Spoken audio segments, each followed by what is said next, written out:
Here in construction, I've learned a lot. I like carpentry and also learning about how to use tools and stuff.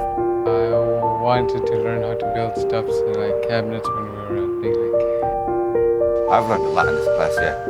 How to build a house. My friend really suggested it to me. She said it was really fun.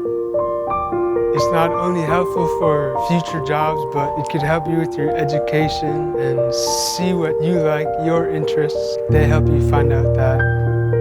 I did this program for credits. It's cool how we making stuff and learning stuff and building stuff. You'll learn a lot. They help you a lot. I've learned what I could do with my future, what jobs would benefit me the most. It's like the best opportunity you could